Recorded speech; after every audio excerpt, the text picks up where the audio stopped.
Baik, kita mulai. Bismillahirrahmanirrahim. Assalamualaikum warahmatullahi wabarakatuh. Alhamdulillah wassalatu wassalamu ala Rasulillah wa ala alihi wa sahbihi wa mawalah wa la hawla wa la quwata illa billahi wa ba'd. Baik, kita lanjutkan. Kajian kita masih membahas kitab Umdatul Ahkam. Kita masuk pada hadis ke-77 dan 78. Baik, kita baca hadisnya. An Anas bin Malik radhiyallahu anhu anna jaddatahu Mulaikata da'at Rasulullah sallallahu alaihi wasallam li ta'amin sana'athu lahu fa akala minhu thumma qala qumu fala usalli lakum. Qala Anas fa qumtu ila hasirin lana qadis wadda min tuli ma lubis fanadhahtuhu bima'in faqama alaihi Rasulullah sallallahu alaihi wasallam wa safaftu ana wal yatim wara'ahu wal ajuzu min wara'ina fa shalla lana rak'ataini thumma ansaraf wa li muslimin anna Rasulullah sallallahu alaihi wasallam shalla bihi wa bi ummihi aw khalatihi qala fa aqamani an yaminihi wa aqamal mar'ata khalfaha. Al-yatim huwa dhamiru jaddu Husain ibn Abdullah ibn Dhumairah. Dari Anas ibn Malik radhiyallahu anhu. Dan Anas adalah pembantu yang diperbantukan ibundanya untuk Nabi sallallahu alaihi wasallam. Karena kita tahu Ummu Sulaim salah seorang wanita yang awal-awal masuk Islam dari kalangan Ansar. Ketika banyak para wanita di zaman itu dengan kehadiran Nabi SAW dari Mekah hijrah ke Madinah, banyak mereka bersedekah dengan harta-harta mereka. Lah ibunda Anas bin Malik tidak punya harta untuk disedekahkan, tapi dia ingin bersedekah kepada Rasul. Lah kebetulan dia punya putra Anas bin Malik. Ketika itu usianya 10 tahun, maka ibundanya kemudian datang kepada Rasul, jadikan Anas sebagai pembantu wahai Rasul. Itulah bentuk sedekah Ummu Sulaim kepada Islam, di mana putranya Anas diperbantukan untuk membantu Nabi. Dan di kecerdasan ibundanya Anas memerintahkan Anas ibn Malik untuk menjadi pembantu Nabi, karena dia tahu bahwa Anas akan hidup bersama Nabi dan akan banyak pengetahuan yang didapat dari Nabi. Makanya wajar kalau Anas sendiri satu di antara 7 sahabat yang banyak meriwayatkan hadis yang lebih dari 1000. Lah Anas bin Malik ini menjadi pembantu Nabi sallallahu alaihi wasallam selama Rasul berada di kota Madinah, hampir kurang lebih 10 tahun. Sampai wafatnya Nabi sallallahu alaihi wasallam, Anas ini menjadi pembantu Nabi sallallahu alaihi wasallam dan diberkahi oleh doanya Nabi, di mana Nabi pernah mendoakan Anas agar dipanjangkan umurnya dan diperbanyak keturunannya. Betul dia panjang usianya dan anak cucunya itu sampai 100. Karena mendapatkan berkah doa Nabi sallallahu alaihi wasallam. Anas bin Malik radhiyallahu an dia mengatakan, bahwa neneknya namanya Mulaika satu hari mengundang Nabi SAW untuk makan di rumahnya, untuk menjamu Nabi SAW, karena dia sudah masak masakan, dan masakannya yang sudah menjadi makanan ingin dicicipi Nabi SAW. Makanya dia mengundang Rasul ke rumahnya. Lah karena Nabi SAW adalah manusia yang paling tawadhu, yang senantiasa rendah diri dan hati, tanpa melihat status, apakah yang mengundang itu orang kaya atau orang miskin, orang berada atau orang yang papa tidak memiliki apa-apa. Nabi berikan contoh kepada kita, khususnya para pemimpin, agar rendah diri, jangan menyombongkan kepada orang-orang yang justru jauh kelasnya dengan dia. Apalagi kalau seandainya seorang pejabat yang memang diwakilkan masyarakat untuk mewakilkan aspirasi mereka di sebuah pemerintahan. Maka contohlah bagaimana kesederhanaan Rasul, tawadhu'nya Nabi SAW. Dia hadir ke undangan seorang wanita tua miskin, keluarga Anas ibn Malik radhiyallahu anhu. Setelah Nabi SAW datang, maka Nabi pun kemudian menyantap hidangan itu, tanpa merasa hidangan itu sesuatu yang rendah bagi dia. Karena ada sebagian kelakuan pejabat hari ini, terkadang kalau diundang oleh orang-orang yang justru mungkin di bawahnya, tak mau datang, datang pun sekedarnya, dan tidak pernah memuaskan yang mengundangnya. Dan setelah itu Nabi SAW bersabda, berdirilah kalian, aku hendak mengerjakan solat bersama kalian. Ini bukti bahwa Nabi SAW ingin menyenangkan yang mengundangnya, karena nanti akan jadi kebanggaan, oh Nabi pernah sholat di rumah saya, kan begitu. Begitu juga harusnya para pemimpin kita juga demikian, harus senantiasa membahagiakan rakyatnya, orang-orang yang di bawahnya.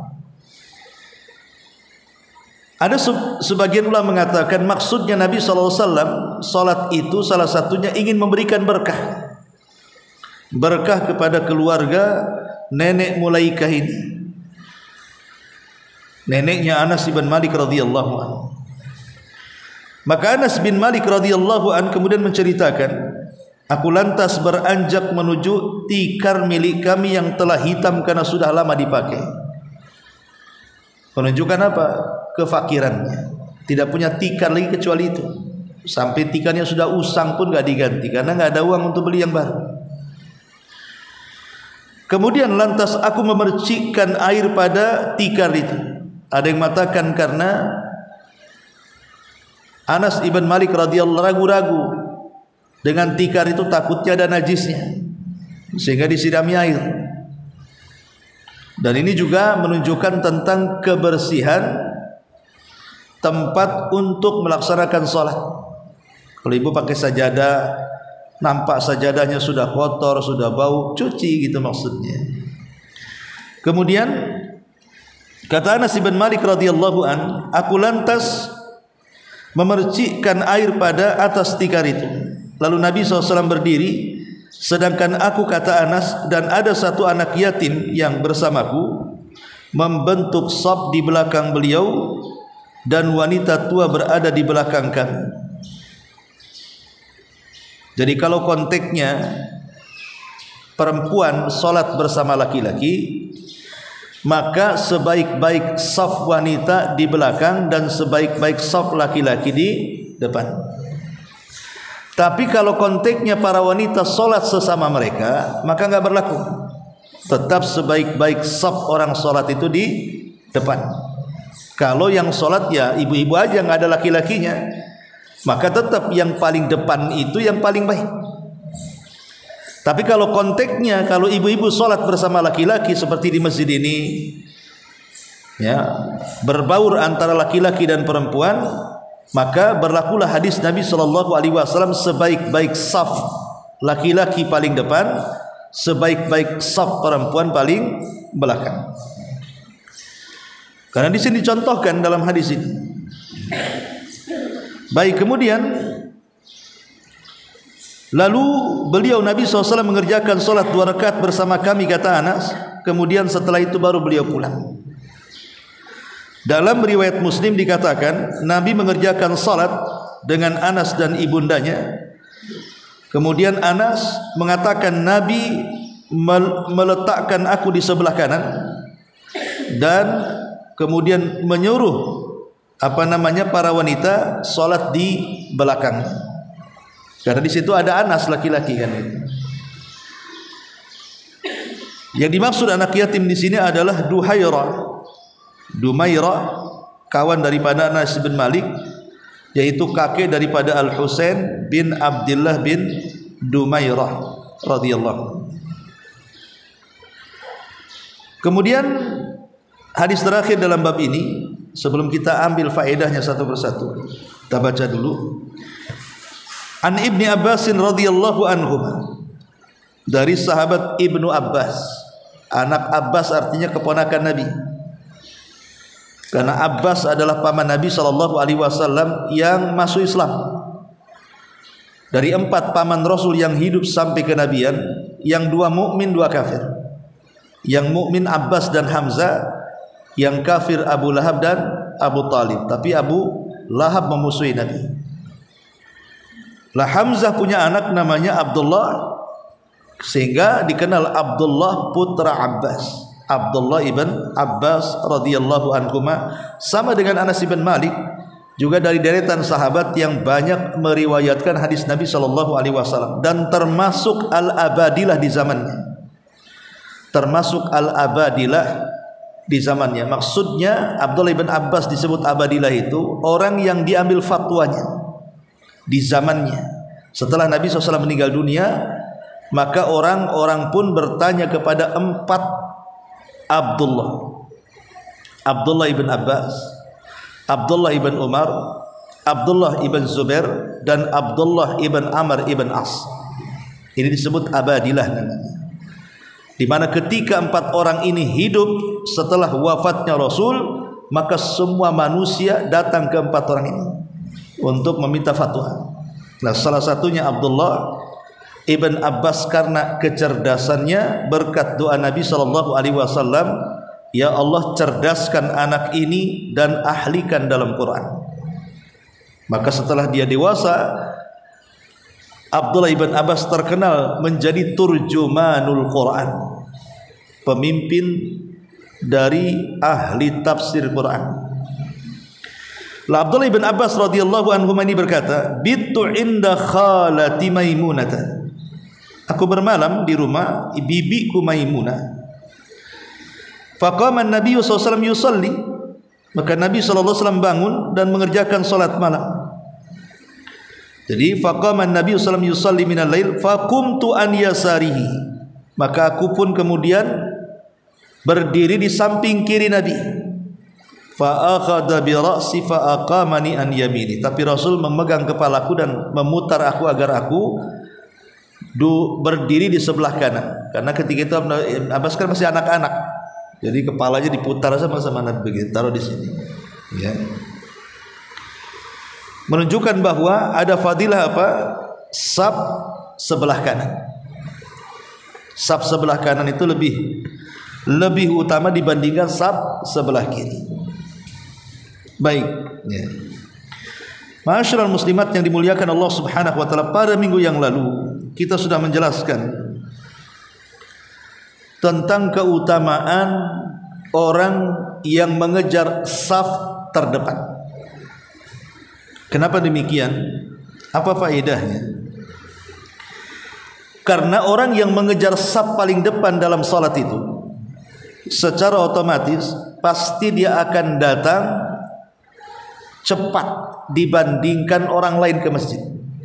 Sebab kalau dia datang lambat, secara otomatis dia tidak akan mendapatkan saf pertama kan.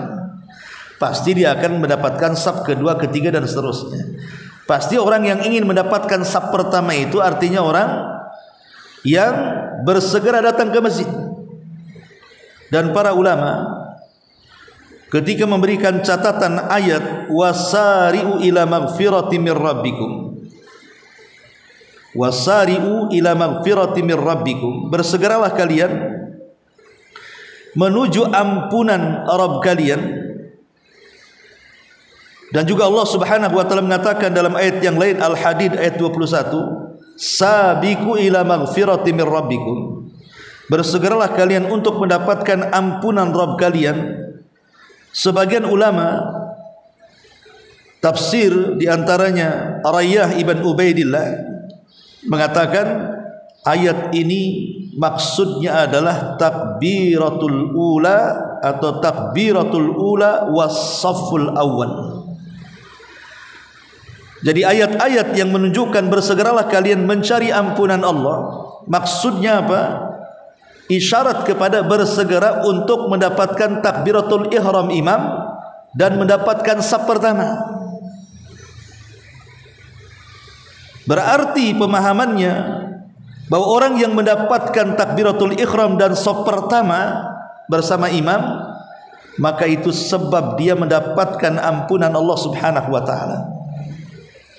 Jadi dosa-dosanya akan diampuni oleh Allah Subhanahu wa ta'ala. Wajar kalau seandainya para ulama salaf mereka sangat memperhatikan takbiratul ihram imam dan juga shaf pertama.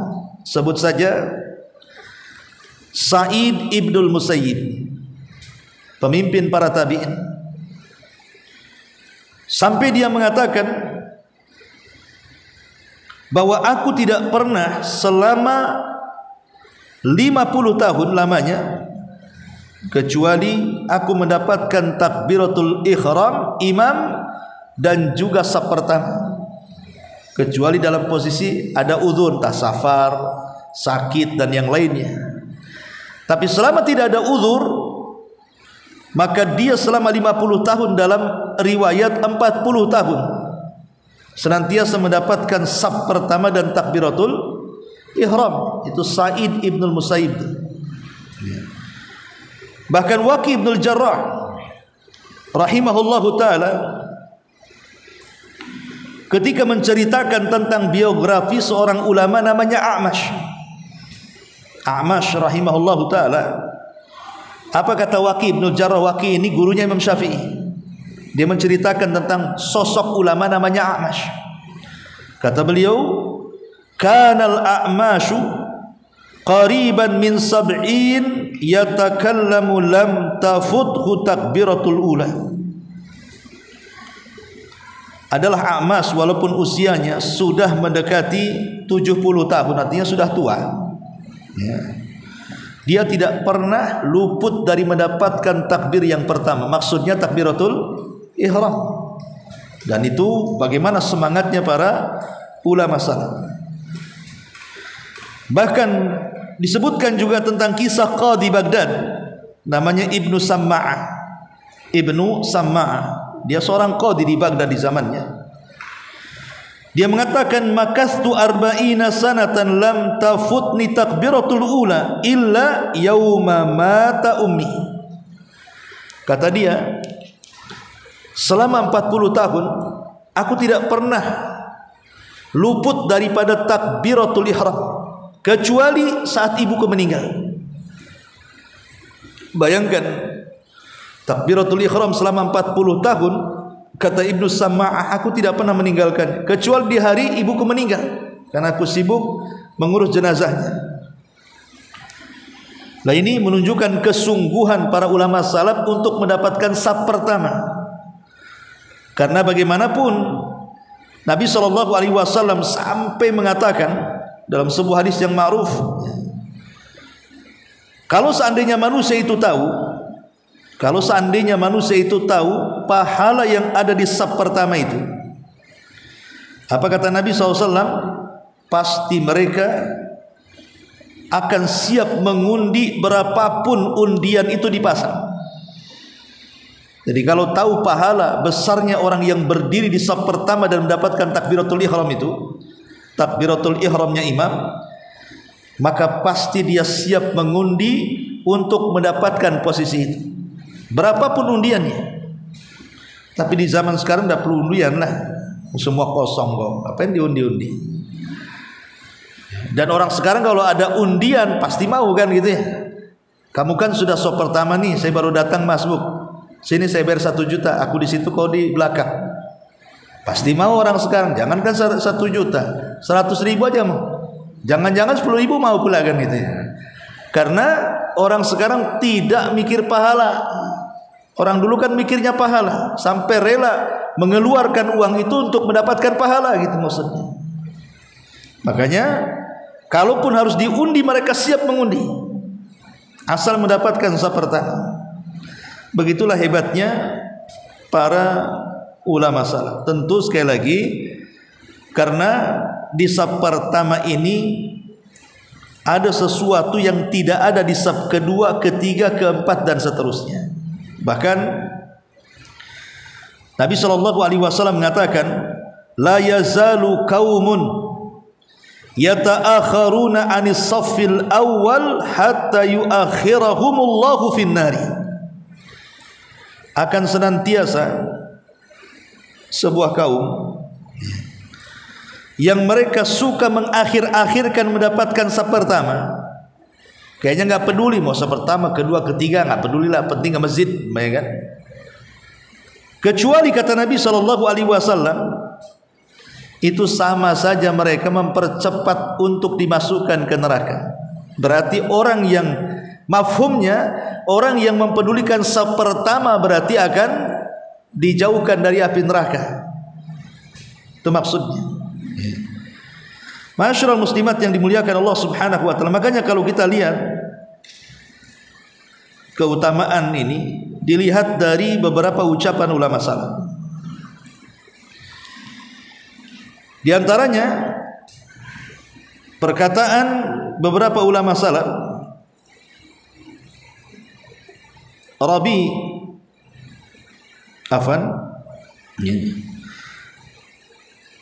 ada beberapa kata-kata mereka di orang yang mendapatkan saf pertama itu, maksudnya mendapatkan saf pertama secara otomatis dia mendapatkan takbiratul ihram ya. Lihat pahalanya. Dikatakan oleh Al-Hafidh Ibnu Hajar Al-Asqalani dalam kitab Fathul Bari, berkata ulama tentang al-had ala safil awal, orang yang bersegera mendapatkan saf pertama, al-musara'atu ila khalasid dimmah was-sabqu lidukhulil masjid wal qurbu minal imam wastima'u qira'atihi wa ta'allum minhu wal fathu alaihi wat tablighu anhu wassalamatu min ikhtirakil marrati baina yadayhi wassalamatul bal min ru'yati man yakunu qaddamahu wassalamatu mawdi'i sujudihi min adiyalil musallin. Lihat bagaimana indahnya faedah pahala orang-orang yang berada di saf pertama. Kata Al-Hafidh Ibnu Hajar rahimahullahu taala, pertama, orang yang mendapatkan saf pertama itu hakikatnya dia menyegerakan diri untuk meletakkan tanggungan. Karena tidak mungkin orang yang berada di saf pertama itu dia akan masbuk, kehilangan serakaat 2 rakaat itu mustahil. Pasti dia akan sempurna salatnya. Dan kesempurnaan pahala juga ditentukan karena kesempurnaan salat. Kemudian yang kedua, masuk masjid paling awal. Dan masuk masjid paling awal ada di beberapa waktu itu luar biasa pahalanya, seperti di hari Jumat pamannya. Orang yang mendapatkan saf pertama di hari Jumat bagi laki-laki itu sama dengan menyembelih seekor unta kemudian disedekahkan. Kemudian yang ketiga, orang yang berada di saf pertama secara otomatis kata Ibnu Hajar pasti dia sangat dekat dengan imam. Dan ketika dekat dengan imam maka dia tidak mungkin salah ketika melakukan gerakan ataupun bacaan, karena di depannya langsung imam. Beda dengan yang belakang. Terkadang salah apalagi pakai tabir. Imam sedang sujud sahwi, ibu pula ruku. Kan itu ya. Karena salah ya kan. Padahal dia sedang sujud sahwi sebenarnya, karena sama-sama mengucapkan takbir. Kemudian juga mampu mendengarkan bacaan Quran dengan jelas. Selain mendapatkan pahala dia mendengar, maka dengan betul-betul mendengarkan bacaan imam dengan jelas, kalau ada kesalahan dia bisa menegurnya. Kemudian juga lebih daripada itu akan jauh lebih khusyuk dibandingkan di saf kedua atau ketiga, dengan dua alasan. Pertama, karena tidak ada yang dilihat di depannya kecuali imam. Tidak ada yang dilihat di depannya kecuali imam saja. Sementara di saf kedua ketiga pasti melihat punggung orang-orang yang ada di saf depannya. Ya, terkadang punggung orang-orang yang ada di saf depannya terkadang kan membuat perhatian kita. Mungkin dia pakai solat bergambar, mungkin dia ketika solat pakai kaos bertuliskan aneh-aneh, ya kan? Mungkin dia pakai pakaian yang tidak layak, sehingga bukannya kita khusyuk malah memperhatikan kaos orang jadinya. Apalagi ada tulisan, lagi tulisannya nyindir dia, makin sakit hati sholatnya. Kemudian juga yang kedua, kenapa di saf pertama itu lebih khusyuk? Yang kedua alasannya, selain daripada di depannya itu dia tidak terganggu kecuali pandangannya kepada imam. Yang kedua, saat dia sujud, saat dia sujud, dia tidak sedang sujud, maaf gitu ya, menghadap bokong orang. Ya kan, kalau di saf kedua kan otomatis kan bahasanya kan kita menghadap bokong orang kan gitu ya. Tapi kalau kita di depan kan kita hanya imam saja, itu pun di tengah satu orang. Tapi kalau yang saf-saf ke sana kan tidak lihat. Ya. Dan ini kan bisa juga menghilangkan kehusyuan. Lah, itulah kenapa kemudian orang-orang yang mendapatkan saf pertama ini memang luar biasa keistimewaan dan keutamaan. Bahkan sebagian para ulama yang lain, ya, kenapa kemudian saf pertama itu mendapatkan kebaikan di antara saf kedua, ketiga dan seterusnya? Pertama, karena dia yang paling tahu kondisi imam.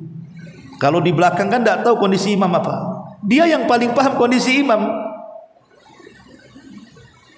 Dan ketika dia tahu kondisi imam, sehingga dialah yang paling pertama kali mengikuti imam, baik dalam bacaan atau gerakan.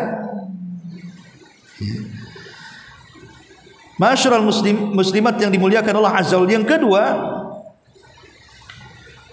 bagaimana pula kemudian dengan kaum wanita? Kenapa kemudian ketika sholat bersama laki-laki dia justru bukan saf pertama tapi saf yang paling belakang kan?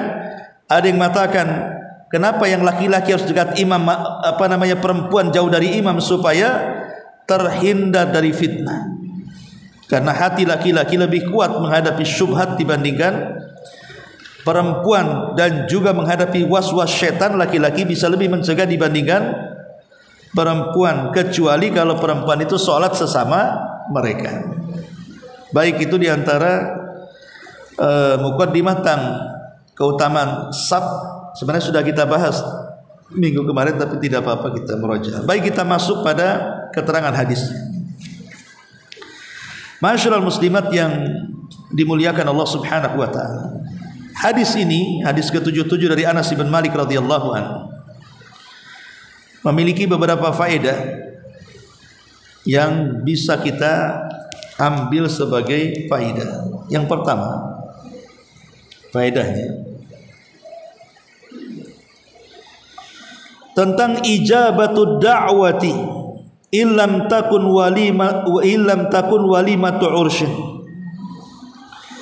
Wajib mendatangi undangan makan walaupun sifatnya bukan walimah. Seperti walimah itu ya orang nikah, orang akikah itu namanya walimah. Jadi semata-mata umpamanya ibu dapat rezeki, kemudian masak-masak di rumah, masak yang enak-enak gitu, ngundang tetangganya, maka tetangga yang diundang wajib datang, walaupun bukan walimah, ya hanya masak-masak gitu saja, ingin menghormati tetangganya. Kemudian yang kedua faedahnya tentang tabrikur ar-rajul as-salih wal alim. Boleh seseorang itu mencari kebaikan, mencari berkah bahasanya dari orang saleh dan orang alim bis salati fi manzilihim, dengan salat mereka di rumah-rumah mereka, dengan salat di rumah. Karena Nabi SAW kan salat di rumahnya Anas bin Malik radhiyallahu dan keluarga Anas mengharap berkah dengan salatnya Nabi di situ. Karena salat itu kan ibadah. Karena kesalahan orang kadang-kadang mencari berkah dari orang saleh atau orang yang dianggap saleh atau dianggap alim, terkadang dengan cara yang aneh-aneh, seperti sampai sujud mencium kakinya, atau bersalaman dengan tangan sampai membentuk ruku, sampai nunduk kayak orang ruku gitu ya. Atau terkadang mengambil sisa-sisa makannya, sisa-sisa minumnya, dan dikatakan itu sangat berkah dan begitu seterusnya. Kalau berkah sisa dari makanan, ya memang makanan itu harus habis karena kita tidak tahu di mana berkahnya kan. Tapi kalau keyakinannya kalau habis dimakan kiai, tuan guru ini berkah banyaknya berebut, itu tidak ada. Kalaupun ada, hanya ada pada diri Nabi. Kalau Nabi ya bekas-bekas Nabi berkah, tapi tidak dijelaskan bekas para sahabat berkah. Itu sahabat loh ya, apalagi orang-orang yang di bawah para sahabat seperti kita. Maka mencari berkah itu bukan seperti itu, tapi dengan ibadahnya seorang alim di rumah kita, entah dia baca Quran, sholat, zikir, dan begitu seterusnya. Kemudian yang ketiga tentang bolehnya sholat sunnah berjamaah di rumah. Karena di sini Rasul sholat sunnah berjamaah bersama Anas anak yatim dan nenek Mulaikah di sini. Dan kita tahu bahwa bicara tentang sholat sunnah yang bersifat jamaah, ada sholat sunnah itu yang memang dianjurkan berjamaah, seperti sholat id jamaah, sholat kusuf jamaah kan gitu ya, ataupun sholat-sholat yang lainnya yang bersifat jamaah tapi sunnah. Tapi ada juga yang boleh jamaah boleh tidak, seperti namanya sholat malam. Sholat malam boleh sendiri boleh berjamaah kan begitu. Artinya bukan sholat wajib saja yang boleh berjamaah, sholat sunnah pun terkadang dalam beberapa sholat sunnah boleh dilakukan secara jamaah. Ini yang ketiga. Yang keempat,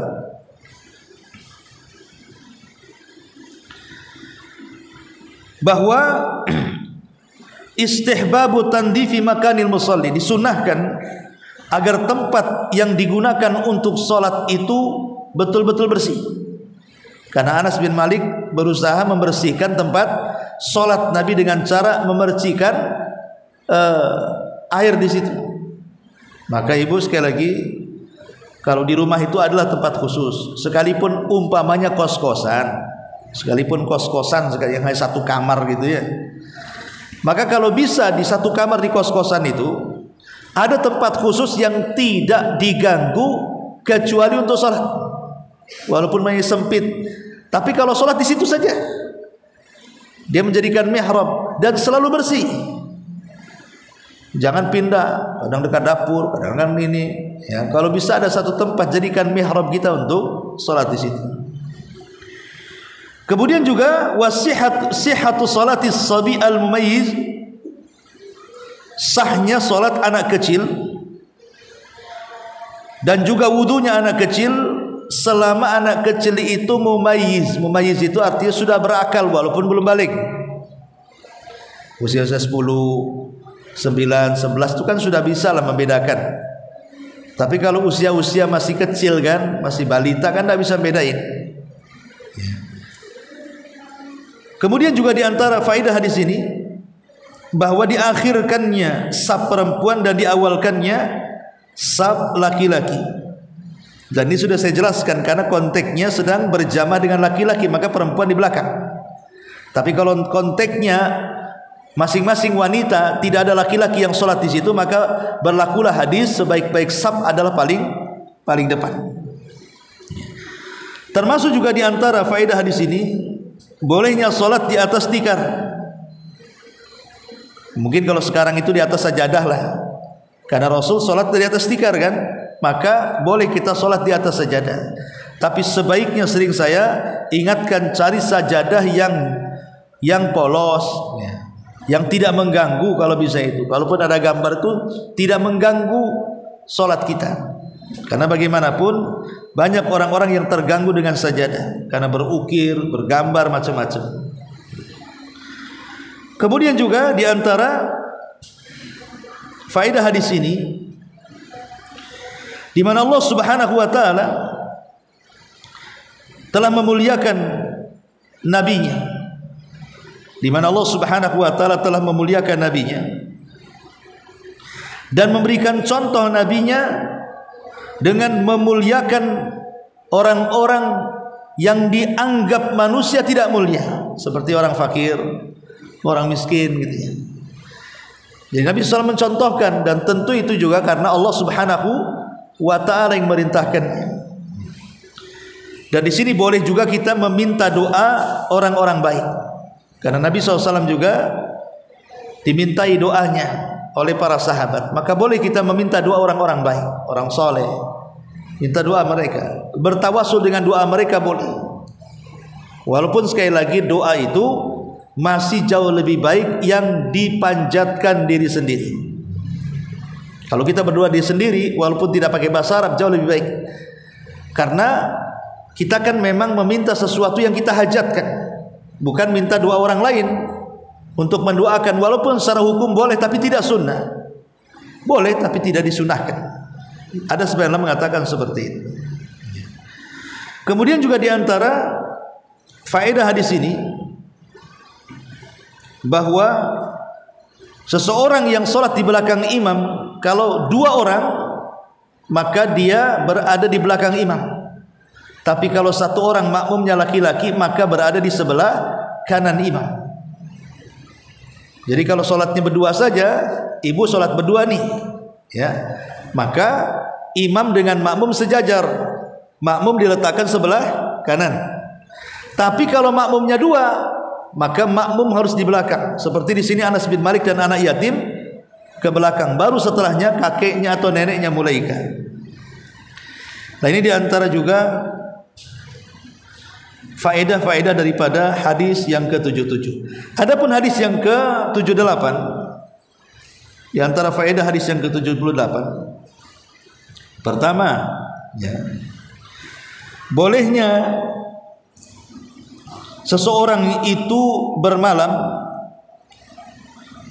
di tempat kerabat yang ada hubungan mahram dengan kita, selama di situ seseorang itu ada suaminya.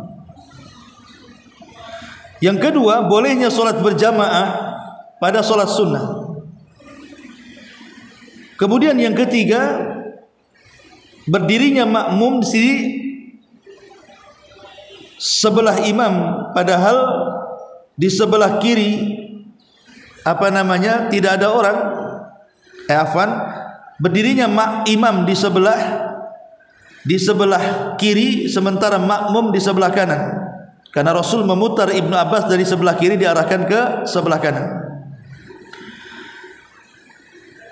Adapun makmum yang sendirian, maka dia sejajar dengan imam. Karena di sini kan Rasul sholat cuma berdua sama Ibnu Abbas. Rasul tidak merintahkan Ibnu Abbas suruh ke belakang, tetapi Rasul memerintahkan suruh sejajar dengan dia.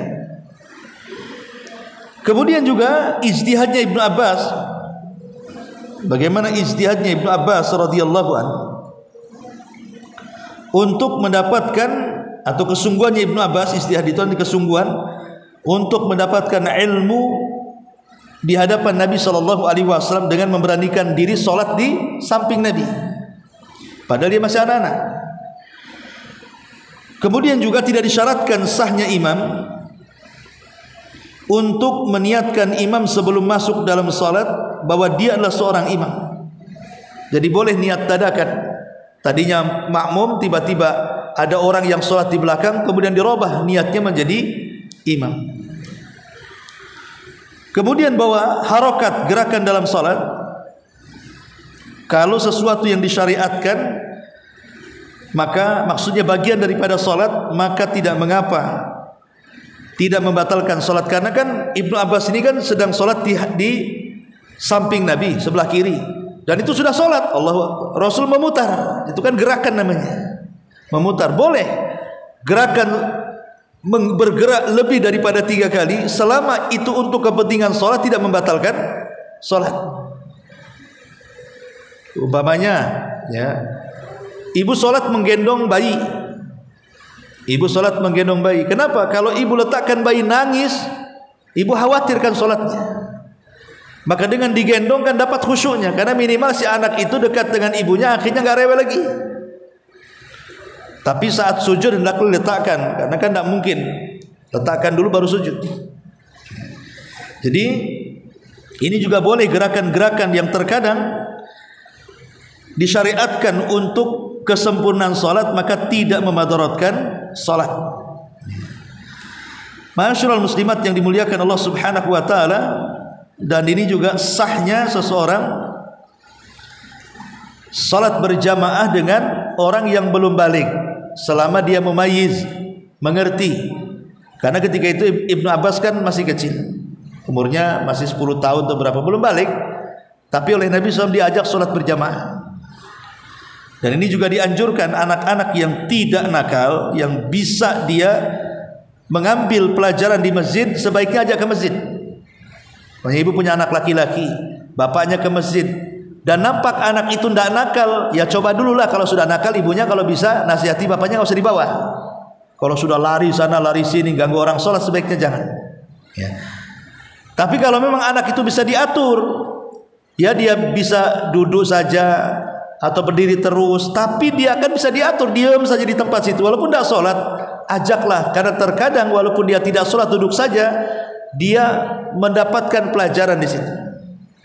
Nah, kerekam akhirnya kan, oh gerakannya seperti ini, gerakannya seperti ini. Lama-lama dia tahu dan mengikuti. Tapi kalau nakal, mengganggu orang sholat, sebaiknya jangan. Kata Syekhul Islam Ibnu Taimiyah, sebaiknya jangan dibawa ke masjid, karena akan mengganggu kekhusyuan, nanti dosanya kembali ke orang tuanya.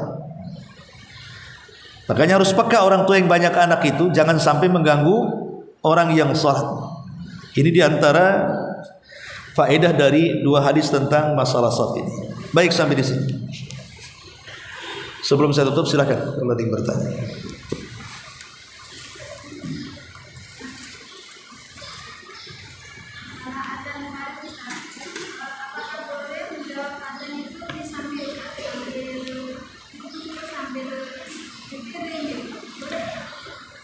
Boleh, tidak ada masalah, di sela-sela, karena seseorang pamannya sambil nyuci nggak masalah.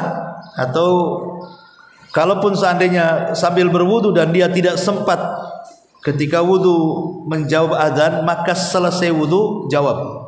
Pamannya berapa kalimat yang muazin sudah ucapkan, ya kita ikuti dari awal. Walaupun sebaiknya setiap kalimat kita ikuti. Muadzin mengatakan Allahu Akbar, kita katakan Allahu Akbar, Allahu Akbar. Muadzin mengatakan asyhadu an la ilaha, kita katakan asyhadu an la ilaha illallah. Ya. Tapi kalau seandainya kelewat, ya ulangi aja dari awal. Karena hadisnya kan mengatakan idza adzanal muadzin, apabila muadzin itu mengumandangkan azan, falyakul misla ma yaqul muadzin, katakan seperti yang dikatakan muadzin. Tidak mesti kalimat per kalimat, boleh jadi mungkin kita wudu tadi lupa gitu ya, habis wudu, selesai wudu baru kita jawab, boleh juga. Atau yang paling baik kalimat per kalimat. Wallahu a'lam.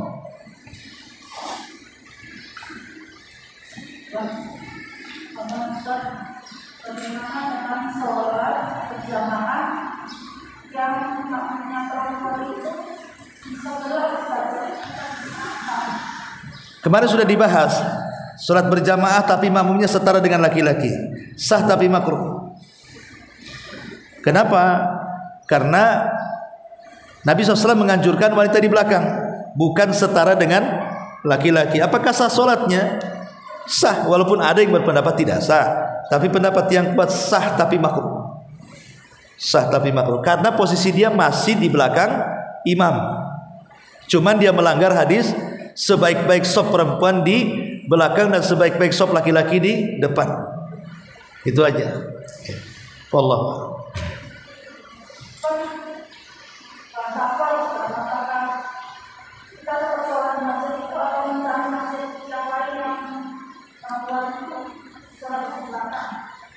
Kalau ibu mendapatkan masjid seperti itu, ya kan, ini laki-laki ini perempuan, nggak apa-apa sholat di situ, tapi ibu di belakang. Ibu di belakang, nggak usah ngikut yang di depan, karena itu menyalahi syar'i. Ibu sholat di belakang, itu saja, tidak ada masalah.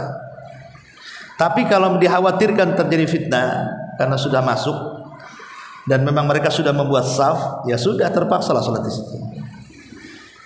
Ya, tapi kalau memang ibu hanya masuk sendirian aja di situ sama keluarga, ya ibu ambil belakang lah, sebagaimana hadis yang diperintahkan. Wallah. Baik, kalau tidak ada, sudah hampir jam 9 lebih. Subhanallah wa bihamdika, asyhadu an la ilaha illa anta, astaghfiruka wa atubu ilaik. Allahu ta'ala.